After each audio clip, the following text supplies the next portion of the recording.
Once a cop, let it knock, yeah. I for one thing we should celebrate redemption instead of condemning it. Corey Pegues, up, talking truth, bruh. Check it out. Once a cop. Pull up a seat. You're now in Corey's Corner, where right conversations matter. I'm your host, Corey Pegues, and I always keep it right, not real. Today's guest isn't just an educator. He's a leader, a voice of truth, and someone who's spent more than 30 years on the front lines making a real difference in people's lives.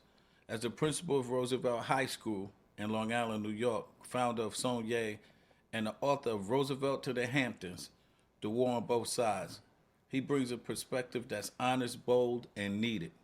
In his book, he opens up about what he calls a war on both sides, the challenges within the black community and the realities of racism and systematic inequality outside of it, especially growing up and working on Long Island.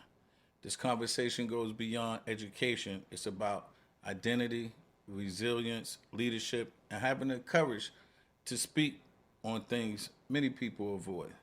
A man who's been doing the work with purpose and conviction. Mr. Keith Saunders, welcome to Corey's Corner. Thank you, family. I appreciate you. My brother, man. Been trying to get you on here. We here, my brother. Thank you for the opportunity to be on your platform. Man. We busy over here a little bit, just a little bit. I know you move. Yeah. This episode of Corey's Corner is sponsored by Vikila, premium blend of vodka and tequila infused in one smooth, unforgettable spirit. Whether partying, whether hosting an event, choose Vikila. Won't be disappointed. Go to Vikila.net for more information. Shout out to Corrupt Mob MC, a brotherhood built on loyalty, respect, and the community. It's more than a motorcycle club. Respect the mob. Let's get into it. For those who just are getting introduced to you, how do you describe Keith Saunders beyond the titles? I describe Keith Saunders as a father, a committed husband, an entrepreneur, someone who's passionate about the community, passionate about education, looking to really make a difference in society. Determined and focused to deal with all the obstacles that come with the war on both sides. When you're not dealing with mentoring, building, education, what's your personal life look like? I love to exercise, work out, love chess, love chess. It's a skill that we like to teach our children about the mind and the skills and the talents that you use to really develop strategy and structure for your life. And I learn to incorporate that through the chess. Love spending time with the family, playing games. Traveling is something that my wife and I really love to do. Because when you commit to the community and you pour into the community that much, you got to pour into your family more. Right. So pouring into the family is really key for me. Let's take us back. What was your upbringing like, and what early influences shaped you into the man you are today? Well, my upbringing was complicated. My mom and dad were never married. My mom got pregnant on a pretty much one-night stand situation. So I grew up in a single-parent household, was raised by my grandmother and my grandfather. We experienced a lot of trauma growing up. My grandfather died when I was about 5 years old. He was an alcoholic, hanging out with his friends, fell asleep in the car, freezing cold. They left him there. He froze to death. They brought his body back to my house. If you remember back in the day, we had the couches with the plastic on it. Right. They brought him back, put his dead body on the couch. That's the first dead body I ever saw, was my grandfather. Wow.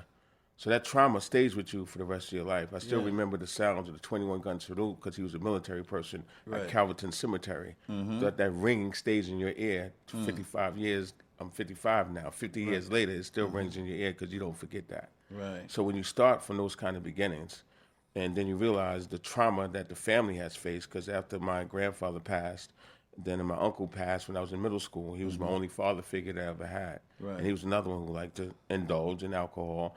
And at the early age of 55, he's gone. So now I have to be a man-child and figure it out for myself without doing the illegal things, but being strategic about how do I operate. But my mother really poured into me.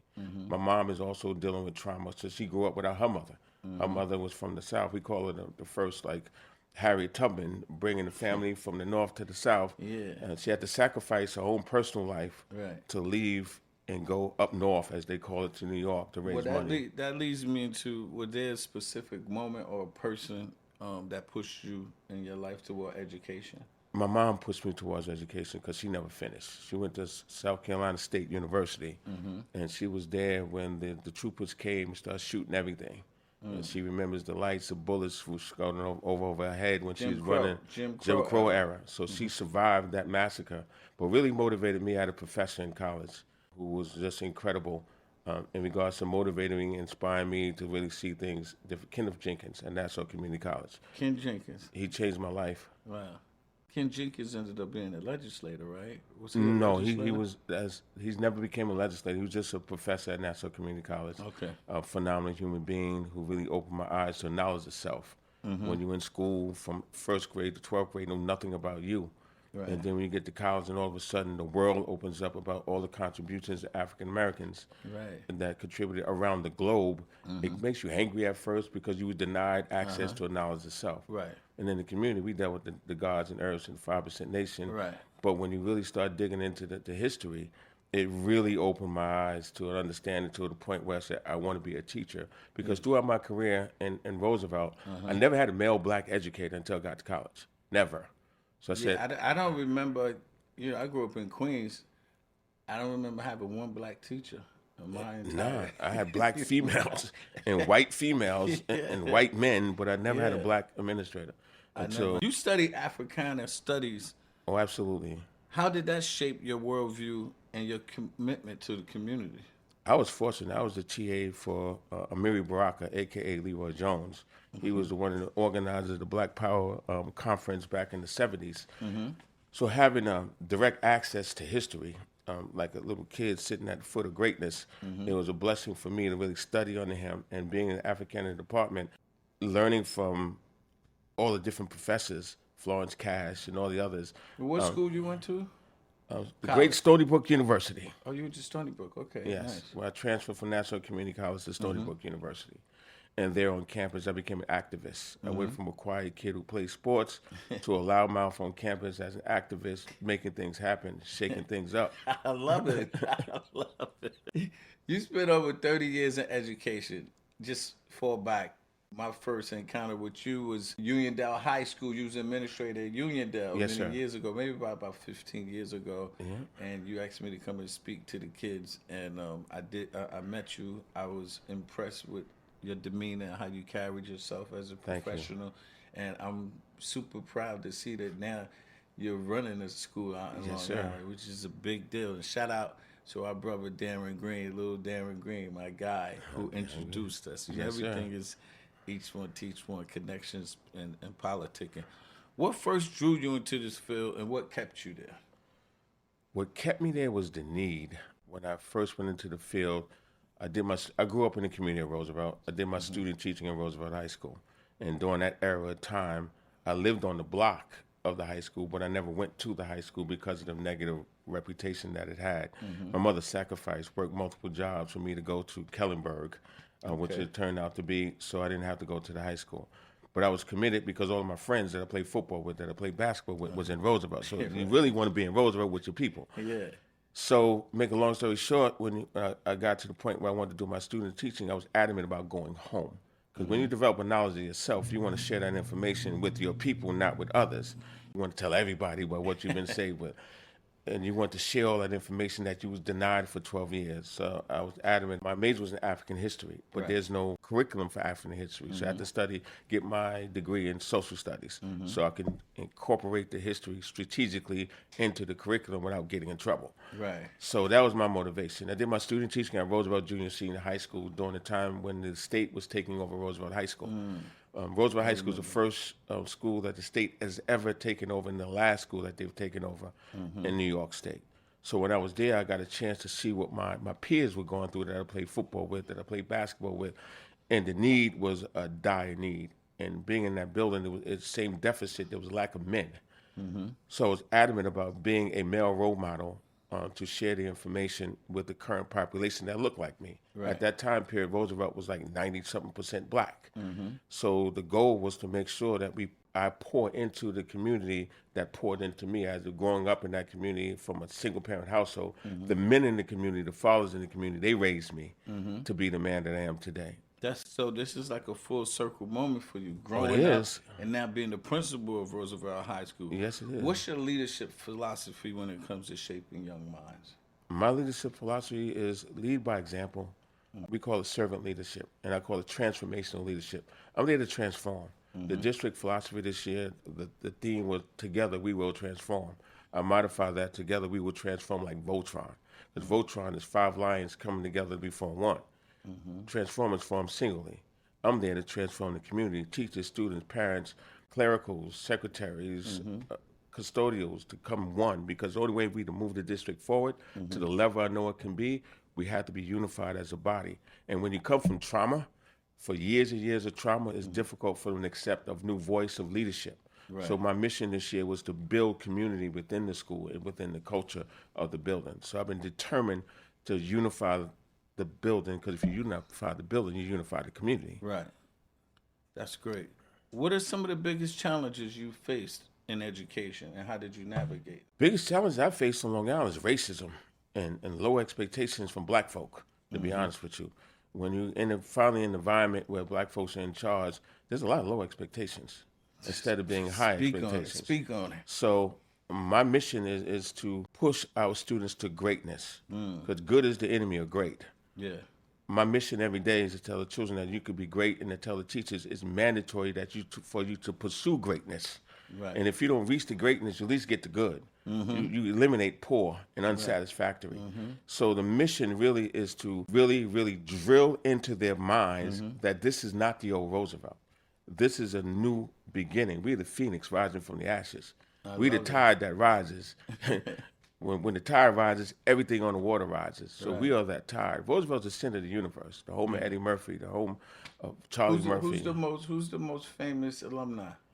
Eddie Murphy. Dr. Not J. Dr. J? Not Dr. J? Oh, Eddie Murphy is the most famous. Yeah, Dr. yeah, J it is must be Dr. Eddie J. Murphy. Even for the non-melanated people, Howard Stern is the most famous. He went to Roosevelt High School. Musically, Chuck D, Public Enemy is the most famous. Yeah. R&B wise, Aaron Hall of Guy is the most famous. Yeah. So we can run down the list. Yeah, of the y'all most got a lot famous. of alumni there. So how long you been a principal at Roosevelt? Just 8 months. 8 months. Yes, okay. sir. Because I was gonna ask you about, because the litmus test in education is math and reading scores. Oh, absolutely. So when you come back next year, when I interview you next year, I want Yes, to know sir. the change. Oh, it's 'Cause going to be a change. That's the litmus test in education. Am I Without right? without a shadow of a 'Cause doubt. we A had lot- David Banks on here, Chancellor Banks. Oh, here, that's big. and he was talking about how test scores and math scores changed under his leadership. And that is my charge as a leader, to improve the math and science scores. Our deficit in my current position is in math and science. Okay. And being in that deficit is my obligation to push teachers and push students and parents to go to the extra help, do the necessary work to improve those scores. Right. And I'm adamant about making sure that this time next year that the scores on the Regents exams will be different. We all praying for that, bro. I Take promise prayer you. out of it, my brother. We're going to make this happen. I love it. For someone watching right now that's an educator who wants to become a principal one day, what steps should they be taking, and what does that career path really look like from the classroom to leadership? As a classroom teacher, you need to be a sponge. Observe what the APs are doing, the dean is doing, what the principal is doing, the superintendent is doing. Be a sponge. And then when you decide to make that commitment, understand you don't have that autonomy that you would have in the classroom of your 4 walls. That classroom, that's your sanctuary. Right. Whatever's going on in the hallway, whatever's going on in the building, it could be in chaos. But if you're a true leader and you have, that's your kingdom in that classroom. When you transition to building leadership, there's a lot of red tape. There's a lot of rules and regulations that you got to follow. There's a lot of crow you have to eat. But when you become that AP, make sure you volunteer. Don't wait for somebody to tell you to do something. You see a need, find a solution for that. Then bring it to the principal. Don't bring problems to the principal. Right. Bring problems with solutions. Then the principal will see you as an asset, not as a liability. Right. You want to be seen as a liability. You want to be seen as somebody of value that contribute to the leadership, because a principal only can do but so much. But we delegate. But it's also our job is to teach. Right. You never stop learning. Some people think when they leave the classroom, that's enough. It's not enough. You You have to continue to learn, continue to read educational journals, continue to listen to podcasts like Corey's Corner, continue to listen to different avenues where you acquire information. Get acclimated to the community. One deficit that I see that leaders have in education, they go from the expressway to the school and back to the expressway. They couldn't tell you where the eateries are in the community. They couldn't tell you where the kids hang out. They can't tell you where the parks are. They can't tell you anything. But they can tell you from exit 21 back to wherever they live. You have to be invested in the community to make a change. You have to be available to participate in community activities and events. Right. You have to be able to commit to say, okay, if a kid is playing AAU ball, show up to support that kid in that AAU environment, not in the school. Right. So it's a sacrifice that you got to make. Your time is not your time anymore. So when you make that commitment, it's a commitment. It's not just a check. It's sort of, you just bringing me back to, my career in policing. Once you're a cop and you have a care in the world. Right. And you start moving. You start being a commander, executive. Once you go up that ladder. And you have to be invested. Like I would go one Sunday a month, I would go to 4 churches. Because There you we go. had a lot of churches. That's right. So I would pick 1 month. And I'm off on Sundays. But I got up. You got to get up. You got to be invested in the community. Yeah. And I'm pretty sure you're doing stuff like that too. This is like a real good conversation, man. You bringing the fire. I'm loving it. But now we're at the Spitfire round.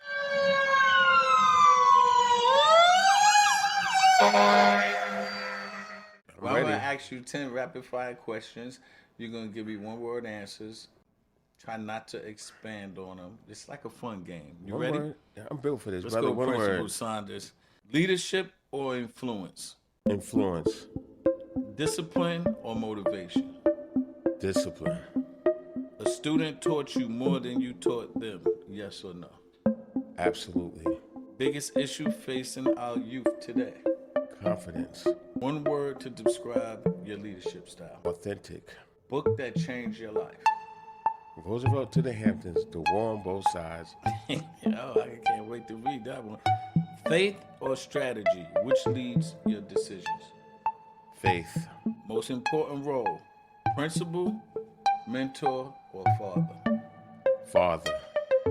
I was waiting for you to answer that one. I know your wife gonna be watching that. You know that's right. Legacy or success? Legacy. If you could give every young person one thing, what would it be? A book. A book. They don't read anymore, brother. Thank you for participating in the Spitfire round. That was good.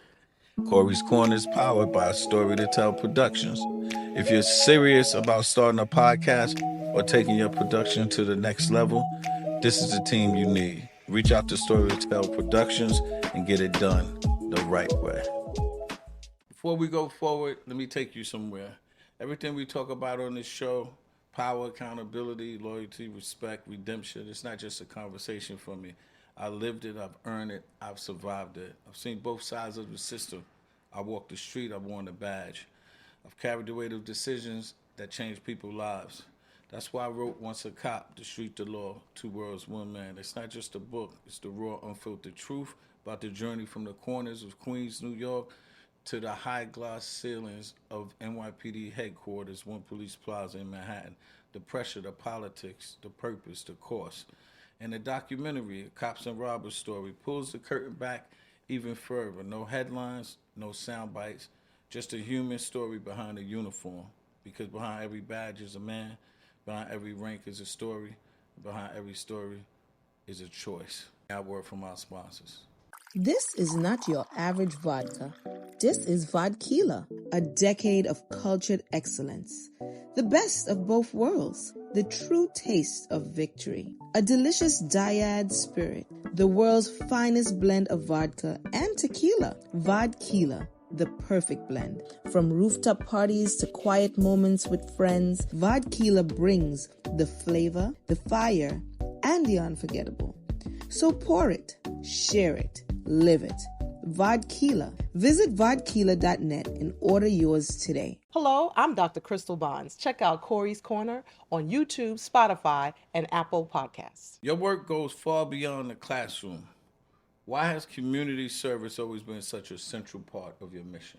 Growing up in the community without a father, as I stated previously, the men in the community really poured into me, sometimes more than they poured into their own children. So watching my mom serve, watching some of my family members serve, it was like second nature for me to wanting to serve, not just to serve in general, but to serve my community. So I was married before. My wife had passed away from breast cancer. So we started a nonprofit in her name called Saunders Omnipresent Network, Inspiring America's Youth Incorporated. And that's where you get the acronym S.O.N.I.A.Y from. And she was an educator as well. She was a teacher. And she the one that got me involved in really civic duty with the Belmont Lake Civic Association in North Babylon. And that was just civic duty. And that was like having fun, like being back in college again, just going after these politicians and holding people accountable and just doing the revolutionary work, I like to call it. And that was my motivation, and it still is to this day, to being really actively involved in community events. And then once I became my own leader through S.O.N.I.A.Y, we were hosting our own events, and that's how I had the pleasure of meeting you when you came out to North Babylon to present your book, and you came to Uniondale to present your book and motivate and inspire and pour into our young people. I'm a firm believer in bringing in quality people like you to really mentor and pour into our children so they can see that they can do it too. That they can go from the Supreme Team to being a cop. Yes. S.O.N.I.A.Y, that was my next question. I was going to talk about S.O.N.I.A.Y. You kind of touched on it. What inspired you to create it? Your ex-wife. We have something in common. My ex-wife, she died from breast cancer also. My condolences. Breast cancer is a mother in our community. What impact have you seen so far by starting S.O.N.I.A.Y?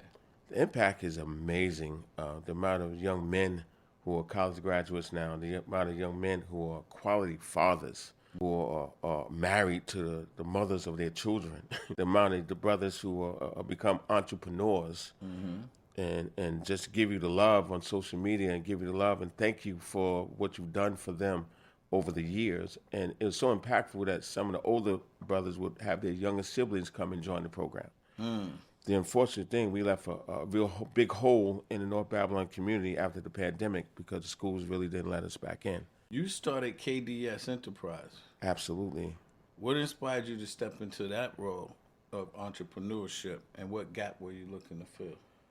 I had drunk the Kool-Aid of what my mother told me when I was a kid, go to college to get a good job. That's a misnomer. I was employed out east at a school, which I don't really give them any credit. I experienced a lot of racism, blatant racism, and I was actually fired. Wife, 2 kids, new house, 4 bedrooms, acre of land, and now I'm unemployed.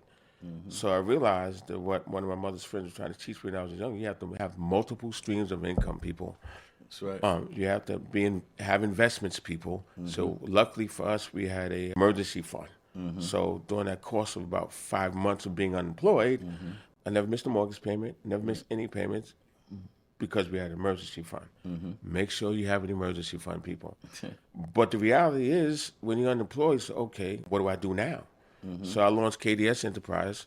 You can find me at KeithDSaunders.com. You can book me for speaking engagements and book signings and anything topic that you can imagine. I'm very skilled in a lot of different areas.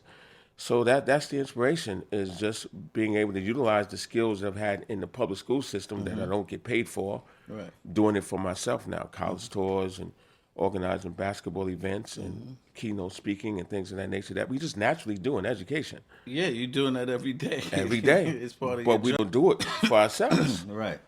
I love it. Yeah, I got Corey Piggy's Enterprise. So, That's right. Traveled in the country, spoke at Penn State, all over the place. I keep telling people, especially people like been in our civil service professions that we have, you 20, 30 years in these professions, you develop so many skill sets. That's right. When you leave, people want what you have. Marketable. They don't understand it. For cops, I see a lot of cops retire, and then I go to the mall, and I go to Macy's, and they be like, oh, excuse me, can I check your bag? And I'm like, you did all of these years? You done shot at people? All kind of stuff. Right. And you checking bags at Macy's? But, same for educators. I mean, it's just the wealth of knowledge that you ascertain from all of those decades of years. You're so marketable. 33 years in the business. I'm ready to be a consultant for other educators coming up. That's it. How do you balance being an educator, entrepreneur, author, and community leader without burning out? Because you have a lot of energy. Yeah, necessity. I became a father at a late age. I was 42 years old, becoming a father for the first time. So that's a different hunger. Yeah. And now you got to take care of twins in your later age. Yeah. And you got to have a supporting spouse as well. Because Oh, without a absolutely. supporting spouse, there's no way I could do all the different ventures. There's no way I could sit and talk to you right now after coming from work. Know I'm going to get home after 8 o'clock because I don't live close by here. So without that supporting spouse, man, it's a nightmare. Yeah. So because I have a supporting spouse, I can have time. She take care of the kids while I write to get the book out, or when I'm doing my lesson plans, or when I'm literally preparing to run the building on the weekends on Sunday after church. She gives me the space to do what's necessary because I'm on a mission. Right. And when you're on a mission, you need somebody that's ride or die with you. You have to. Or they become your anchor. They become they drown you if they don't. You always gotta have a Bonnie if you Clyde. And there you go. Let's get into this. You talk about the war on both sides, the internal struggles within the black community and the external pressures of racism, right? What gave you the courage to speak on something so many people feel but are afraid to say it out loud? We are scared to tell the truth. We grow up in our communities that don't mention anything outside of the house. That's the philosophy growing up. Don't let the white man know what's going on in the house. So we keep so many secrets. And those secrets are dangerous because Uncle Johnny in that back room, he did molest you. Auntie Jane is a crackhead. So why is it taboo to seek professional support for counseling, but in our community it's taboo? And for me, it was a matter of, okay, it's time for somebody to open up and really speak to what's going on. So even though I sacrificed and did everything within my power to come back to the community to work, that's been my biggest obstacle. Right. Because I remember my first day of work, I'm dressed in a shirt, tie, briefcase. The students can't identify with that. They say, why are you here in your church clothes? Exactly. They identify that as church clothes. Right. So all the knowledge of self I'm trying to pour into them, as one kid told me when I was student teaching, don't call me your brother, call me nigger. Right. So you deal with the brainwashing of our young people. Right. And then also you looked at as the enemy because you're working for a system that never treated us right. Right. A system that don't treat you right would never teach you right. Exactly. So when you're in that system, you perceived as just another Negro. I've been called Uncle Tom. I've been called Sambo because I hold people accountable. Right. I've been called everything you could think of by my own people, but they don't realize that I'm the only one behind the scenes advocating and fighting for their children. Yes. Against my own people and against others. Trust me, I get it. You looking in the mirror speaking to me, I get it. So when you deal with that war, brother, that war is real because now you're in an environment where your own people look at you as a sellout Uncle Tom, and white people look at you as a DEI hire. Yeah. They look at you as incompetent, even though you got more degrees than they do. I was getting ready to say, even though you got all these degrees, they they must have paid for them. But you referenced Chris Rock and his controversial take on the forbidden truth. Do you think we've made progress in having those honest conversations, or are we still avoiding them? We are severely avoiding them to the point of nausea that we avoid them. We salute and we applaud people who've done a whole lot of devious and evil things because we like their music. We like their comedy. We like whatever they did previously. But the truth of the matter is they were demonic. They did more harm than good to our community, but because we like them. You are a sellout if you speak the truth to power against them. Right. You can get canceled for talking about certain people, what they actually really did do, but they can cancel you for that. I don't believe in cancel culture. You stand on your square 10 toes down and you say what you got to say, do what you got to do, and you take whatever comes with it. That's it. But you got to make sure when you take that stance, you got to make sure you got an emergency fund. Absolutely. You got to make sure you got an emergency fund. When I took my stance in the community that fired me, my emergency fund was a tape recorder. Right. Because I knew it was coming. So when I record your racist behind, and my lawyer, Fred Brewington, hit play and play it back for you, okay, now what you got to say? Okay, let's settle. That's the insurance fund. Yes. Shout out to my man, Fred Brewington. The third eye, brother. You got to have a third eye when you're dealing with the enemy, man. I feel like I'm interviewing myself as a police police commander. I had this chief, this racist white chief I used to work with, And I used to have my recorder in my pocket. That's right. I would tee it up before he called me for a meeting, and I go, There you go. today's date. Absolutely. The next voice you're going to hear is Chief such and such. That's right. Put it right in my pocket and go in there and talk to them. Like, keep telling y'all better record. Y'all better record everything. If you feel like you're being slighted or being disrespected or some form of racism, That's right. nothing could beat the recorder. Because like you said, when you press play, They can't run. They can't run from that. your words they and your can't deeds. run from that. Now, you break down how segregation on Long Island wasn't accidental. No. It was designed. How did growing up in that environment shape your mindset, especially around identity and opportunity and the perception of success? Growing up in a predominantly black neighborhood was awesome during the time I was growing up. We had the Black Falcons on Nassau Road. You had the roller skating rink, what everybody came to. You had the movie theater. And as we got older in the community of Roosevelt, you could see it starting to decline. The businesses were black-owned. I can leave Washington Roads and go across the street to Mr. Curtis Deli, which was right there across the street. Candy stores, stationery store. Right. Everything was black-owned. Carver Federal Savings Bank. And as we got older, the businesses started to decline. Other people started moving in. And then what the biggest decline in the community was crack. When crack hit, the whole community went to sugar honey iced tea. It just went to the bottom. Yeah. And that was an impact that we still suffering from to this day. Definitely, we still have remnants of it. We still have remnants. Yeah. You said as a black leader, you were getting beat up by both sides. We talk about, the white people beating you up, brothers and sisters is jealous and nervous. How did you navigate being misunderstood by your own community and scrutinized by others without losing your purpose?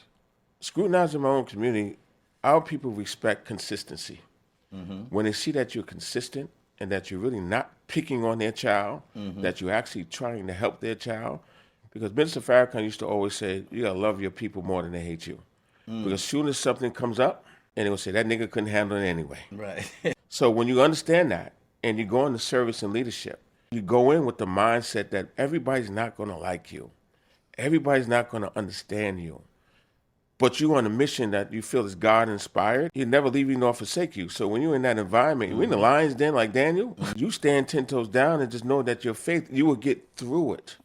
I'm mad, Keith. I'm telling you, I'm talking to me. I swear, I tell all leaders that work for me or supervise, I will always tell them, as soon as you the boss, the first day you walk in, everybody hates your guts. Oh, without a doubt. I'm telling you, they hate you. You No have doubt. to understand. But most people want to go in and be loved and liked. Nah, that's I not went part in of it. knowing, like, That's hey, right. I know these people, especially the people like me, they all jealous That's and right. envious, saying, yo, brother, sister, like, yo, you could be where I'm at. You could do what right. I did. We could do Don't it better be mad together. At me. That's right. Don't be mad at me. Oh, man, it's so nice and refreshing to see, like, it didn't just happen to me. It's happening all over No, the brother. place. That's why I wrote the book, because there's a lot of us out there A lot. that are voiceless because they suffer silently because of the check. Yeah, slave for the money. Let's get into this book. Your book, Roosevelt to the Hamptons. Yes, sir. The War on Both Sides. It's deeply personal and layered when you was writing it, right? What story or truth were you most determined to make sure came through? And you could tell us about the book. It was a quick synopsis of the book. The story, it's a coming-of-age story for my generation. If you read the autobiography of Malcolm X, you One of can my really, favorite you books. can really relate to my story coming up from a single-parent household to experiencing trauma at an early age. Malcolm lost his father to the Klan of the day on the train tracks. I lost my grandfather to alcoholism. There's a lot of parallels of me growing up in a community and facing the adversities of the violence and just the peer pressure and coming from a family of people who didn't get married and coming from a family of people who indulge in certain things that they shouldn't indulge in. And your mom being like, you're more of your sister than your mother, because my grandmother really was the one raising me, because my mom had to work and be mother and father. Right. And so it details what faith can do and the obstacles that you encounter in life. I'm a widower. So surviving that, to be blessed with the opportunity to meet a phenomenal woman who is the mother of my two children now, persevering within this profession of education, being denied because of my stature. I was a dean for entirely too long. I'm 6'5", bald-headed, African-American. Well, my wife would say I have a resting B face. I don't smile a lot. And people look at that as a negative till they get to know you. Right. And that blocks you so that they think that you stupid and dumb and big. And then you can only be an athlete. and that perception pigeonholed me for a long time. Right. That not being able to showcase my academic prowess and the skills and talents that I have to motivate and inspire people. So now I'm in that position finally after 32 years to be principal in the community which I grew up in. It also details just my journey, my friend's journey, because it's not just about me. It's about the decision making that I made compared to the decision makers that my friends made while we were growing up. So I'm in the position I am today and that they're not because of decisions that they made. So, what are the 3 things you want people to get out of reading your book? Do you have a copy of the book with you? Oh, yes, sir. I do have a copy of the book with me. The 3 things I want people to get out of it is faith, persistence, determination. Faith, persistent, determination. Yeah. You got to have faith because when it looks really bad, if you don't believe in yourself, it's going to stay bad. And if you're not determined to make it better, it's never going to get better. Right. And you got to be persistent. No matter what the outcome is, you got to believe and know within yourself that you can turn this around. You got to have that faith in that higher power, whatever you believe in, Allah, Buddha, whatever you want to call it. You got to have a faith in yourself more than anything else. How can they find the book? The book is available on Amazon. It's also available on Barnes & Nobles, but you can log on to Roosevelt, Hamptons.com, or you can log on to KeithDSaunders.com. Principal Saunders, when it's all said and done, what legacy do you want Keith Saunders to leave behind in education, community, and in your family? Within education, being from Roosevelt, I want a building. I'm just going to put it out there in the universe. That when I die, I want to leave an impact that is so powerful that it's, oh, this Saunders guy, we want to name a building after him in the community. Family-wise, I just want to be a phenomenal father because I never had one. I make my mistakes because I'm kind of learn on the fly. Right. But my legacy, I want to be a phenomenal husband and a phenomenal father. My wife always says that when you die, you don't want all the school and the community, all the work you did, everybody to be at your funeral, talking about how great you were, and your wife and kids are sitting on the front row like, who's that guy? We ain't see that side of him. We don't know that dude. Right.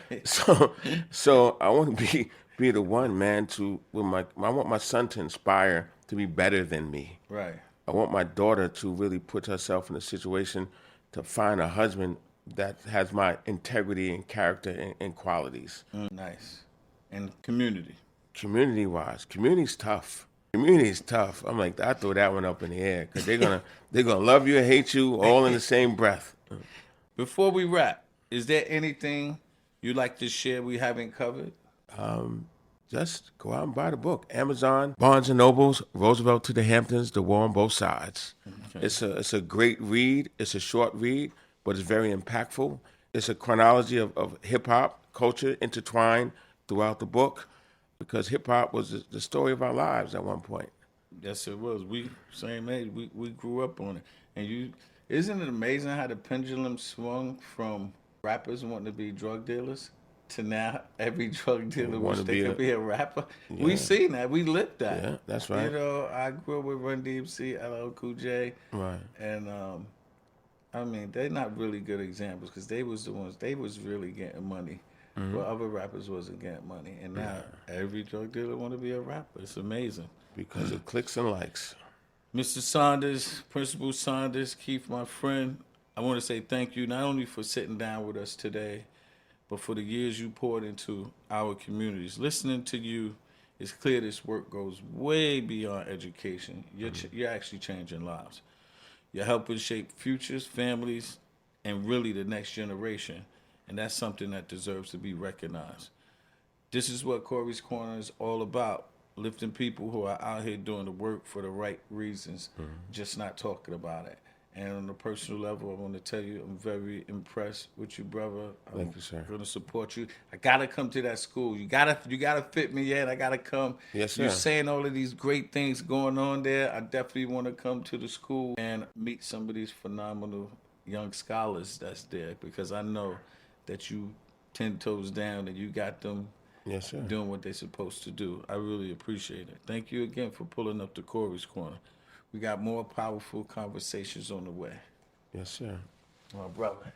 Thank you. Appreciate you. For our listeners, if you found value in today's episode, please like, follow, subscribe, and support. This has been another episode of Corey's Corner. Until the next time, keep pushing, keep grinding, and always remember, it's not about where you start, it's always about where you finish.